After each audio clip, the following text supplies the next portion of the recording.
Utang. Dalam Islam, utang dikenal dengan istilah al-qard yang secara etimologi berarti memotong, sedangkan dalam artian syar'i bermakna memberikan harta dengan dasar kasih sayang kepada siapa saja yang membutuhkan dan akan dimanfaatkan dengan benar. Yang mana pada suatu saat nanti harta tersebut akan dikembalikan lagi kepada orang yang memberikannya. Pada dasarnya, hukum utang piutang dalam Islam diperbolehkan. Allah Subhanahu wa taala berfirman dalam surat Al-Baqarah ayat 245 yang artinya, barang siapa meminjami Allah dengan pinjaman yang baik, maka Allah melipat gandakan ganti kepadanya dengan banyak. Allah menahan dan melapangkan rizki, dan kepadanya lah kamu dikembalikan. Dalam Islam, utang piutang memiliki syarat seperti harta yang diutangkan adalah jenis dan murni halal. Pemberi utang tidak mengungkit-ungkit masalah utang dan tidak menyakiti sang peminjam. Niat seorang peminjam adalah untuk mendapat ridha Allah dengan mempergunakannya dengan benar. Kemudian harta yang diutangkan tidak akan memberi kelebihan atau keuntungan pada pihak yang mempiutangkan.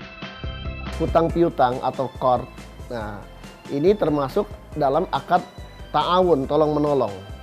Ya, prinsipnya adalah dalam Islam kita dianjurkan untuk tolong menolong dalam kebaikan. Ya, manakala ada family atau rekan saudara kita yang sedang kesulitan, ya kita tolong dengan memberikan hutang atau pinjaman begitu. Kata Nabi, kullu qardin jarra naf'an fahuwa riba. Setiap transaksi hutang piutang yang di situ diperjanjikan ada tambahan atas pokok hutang, maka tambahannya itu adalah riba.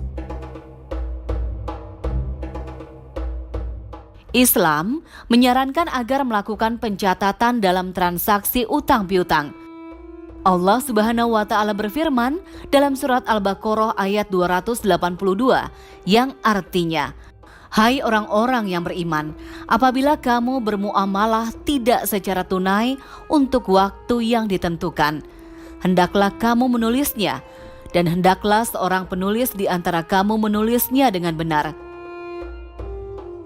Kemudian Allah Subhanahu wa taala memerintahkan kepada orang yang memberi utang agar memberi penundaan waktu pembayaran ketika orang yang berutang mengalami kesulitan dalam melunasi utangnya. Allah Subhanahu wa taala berfirman dalam surat Al-Baqarah ayat 280 yang artinya, jika orang yang berutang itu dalam kesulitan, maka berilah tangguh sampai dia berkelapangan dan menyedekahkan sebagian atau semua utang itu lebih baik bagimu jika kamu mengetahui. Yang harus dipahami oleh umat Islam adalah memberikan utang termasuk transaksi sosial dan amalan soleh yang berpahala. Maka setiap orang dilarang memberikan tambahan atas pokok pinjaman yang diberikan karena dapat terjerumus pada praktek riba. Nah, maka semua praktek ya dimanapun kalau menggunakan akad hutang piutang dengan ada tambahan yang diperjanjikan, maka itu termasuk dalam kategorisasi riba. Misalnya rentenir ya memberikan hutang ya dengan syarat ada tambahan dari pokok hutang, maka itu adalah riba. Termasuk dalam hal ini adalah lembaga keuangan konvensional. Lembaga keuangan konvensional, apakah dia bank atau multifinance atau lainnya begitu, kalau dia melakukan sebuah kontrak pinjaman, pemberian hutang yang diperjanjikan dan di situ ada tambahan berupa bunga, maka bunga itu termasuk dalam kategorisasi riba.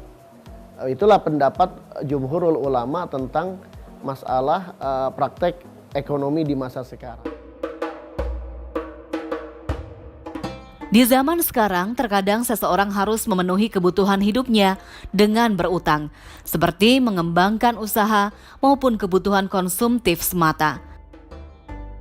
Masih banyak muslim yang awam hukum meminjam uang di institusi perbankan, sehingga banyak yang terjebak pada praktek riba yang bertentangan dengan syariat Islam. Pada hakikatnya, berutang memang diperbolehkan, tetapi harus memperhatikan kaidah hukum Islam. Memang hakikat hutang piutang dalam kehidupan sehari-hari kita tidak mungkin bisa hidup tanpa hutang, termasuk hutang budi. Nah, hutang ini sesungguhnya diperkenankan asal untuk sesuatu yang halal, asal untuk sesuatu yang produktif. Dan jikalau dipakai untuk yang konsumtif pun, itu harus dihitung dengan sebaik mungkin. Artinya begini, hutang untuk yang produktif itu adalah hutang untuk mengembangkan usaha.